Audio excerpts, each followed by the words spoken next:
Raw, loud, aggressive, visceral. Everything you want from an album. A rock album, that is, of course. And of course, it's by Linkin Park. This is the Hunting Party I'm talking about here. It's the sixth album by them. Came out in June 2014. And wow, what an album. It's their album just before One More Light, which is obviously their last album before the lead singer tragically killed himself. Chester Bennington, rest in peace. But honestly, this album just sticks out more than anything they've ever done before. They released four albums before this one. The first two were generally quite rocky. Like, they also incorporated a lot of rap. Nu metal was generally what they were called. Third album, they went more of like an alternative rock, like guitar, vocals, melodies, and all that. And then their albums 4 and 5 were actually very like poppy, electronic rock, industrial, and people were moaning all the time about it, even though it contained rap. But they were moaning a lot about it. So the first track, I'm going to do a track by track review of this album basically. So here we go. So Keys to the Kingdom is the first track, and it is just an absolute pound in your face. It starts off with the lyric, Chester Bennington screaming in like a robotic kind of singing tone, no control, no surprise. And immediately you're just on for the ride. You're like, whoa, what's this? And even though it's got the electronic robotic like sound in his voice, you can tell it's going on like a really heavy route. And just everything. The drummer, at one point the drummer was drumming for 7 hours for 2 weeks without stop every single day. And honestly, the drumming I've really paid off on this album. It's incredible drum work on this album. And the guitar solo in Keys to the Kingdom, it's just one of about 9, I think. It's just chaotic, but it's chaotic and brilliant. It really is. I mean, anyone that starts listening to this album in order will just be just amazed and really excited for the next few songs. So the next song is called All for Nothing, and it features Paige Hamilton from Helmet.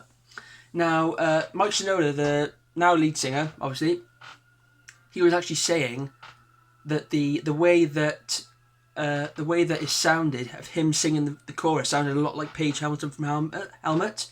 So they rang him, obviously expecting like maybe or come into the studio, but they actually just said, "Yeah, okay, let's do it." He put vocals down, and he also did a guitar solo on it too, so that was really cool. But yeah, it's a really it's the sort of song that you'll listen to before like a game starts, like a football game or something like that. It's a really great song. And now, one of the best songs in the album, Guilty All the Same, featuring Rakim. When it came out, I mean, oh my god, when it started with the riff, dun dun dun, immediately I was just like, what? And it's a 6-minute song, so you just knew it was going to be 6 minutes of brilliance, which is brilliant. And honestly, it's just something that you wouldn't expect from Linkin Park, having listened to their last 2 albums. But the way the drums, I love the drums. The way the drums come in really complement the guitar, and also the lyrics. Just everything just just fits so well together to make one of the best songs I've ever heard. Actually, it's just sensational. It really is. It's one of the best I've ever heard, especially by Linkin Park. And the next track is called The Summoning. Now, this isn't like a song. It's more like a little interlude, because to like separate Guilty All the Same and the song after this, which is called War, it just shows like a crescendic noise building, and at the end it just stops, and then I think it's Father or something, a game of baseball or something like that. But yeah, it's a pretty cool intro into War, which is just their most punk rock song. It's probably the heaviest song they've ever done. It's only 2 minutes long, but wow. So it starts off with a little riff, and then Chester goes 1 2 1 2 thank you, and it just comes in with this really pounding drum line, really good halftime on the drums, and it's just him just heavily singing, and then the chorus screaming, guitar solo. It is mental. It's brilliant. It really is one of the best tracks on this album. Now we come on to the second single of the album, which is Wastelands. Now this is one that I didn't click with immediately. I felt like it was a little bit strange actually. It starts off with programmed drums, which obviously then lead into the acoustic drums of the same pattern in the chorus and the verses. But I didn't click with it immediately. I just felt like it was kind of strange. But now, obviously listening to it all the time, and especially my love for rap has grown even more, I really always come back to this track as a highlight. It is just great. Chester's vocals are brilliant. Drums are everything. Do you know, every aspect of the instrumental always goes so well with the vocal. That's why I love this band so much. They're just brilliant. Now the next song is called Until It's Gone. Now this is, you could definitely say that this has some sort of inspiration from Living Things, their album prior to this one.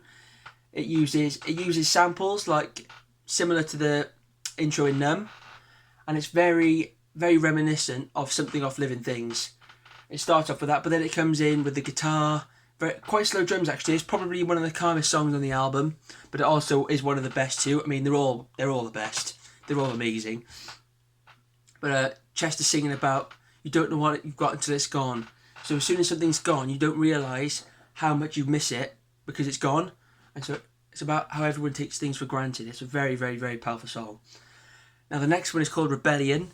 Now this song features Darren Malakian from System of a Down.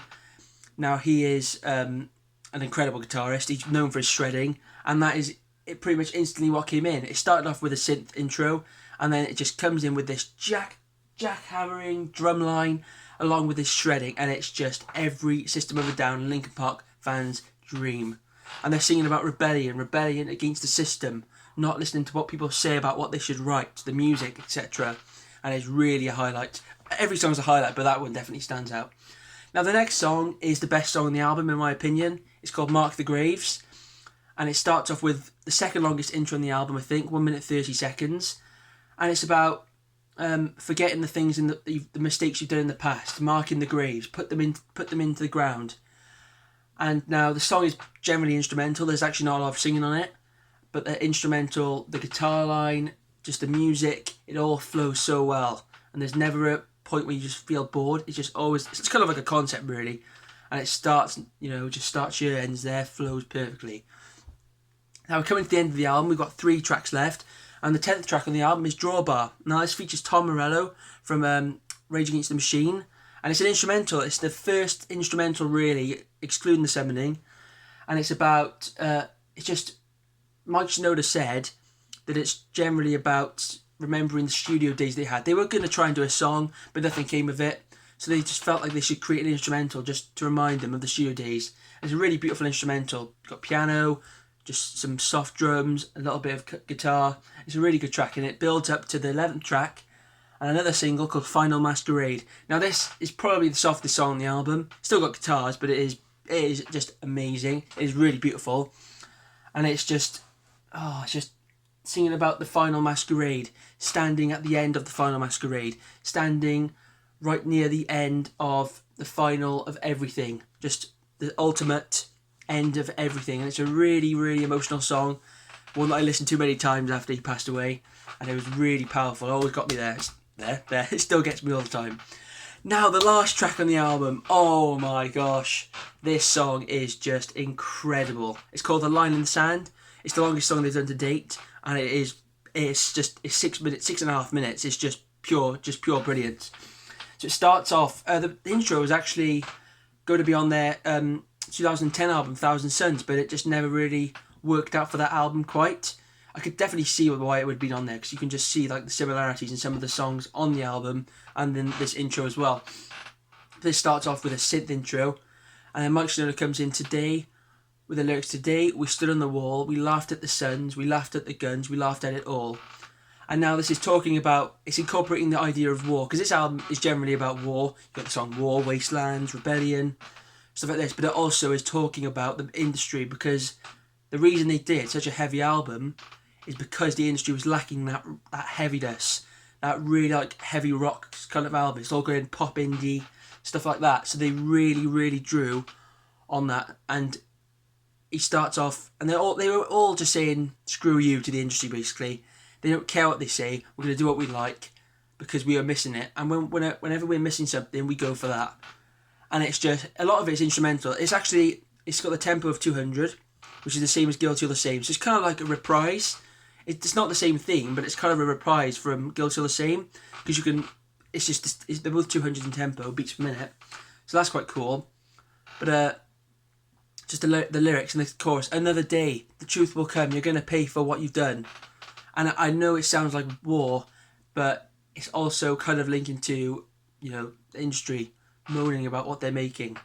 And it's a really, really, it's it's always a joy to listen to. It's also because obviously a lot of people generally say that albums don't really tend to be that good when they finish. You know, they usually end on a really bad song or something like that. But yeah, so this album is a must listen. It is the best album I've ever heard, 100%. It's just above everything I've ever heard. Favorite track, Mark the Graves, would have to be, because it's just amazing. Probably least favorite would be, I want to say The Summoning, but I'll probably say The Summoning just because it's only 1 minute. It's nothing massively amazing about it. It's just a very, it's just a build up to the war basically. But yeah, you have to listen to this album. It is 100% amazing. 10 out of 10. I wish I could give it more, but there we are. But yeah, I hope you enjoyed my review. Until next time.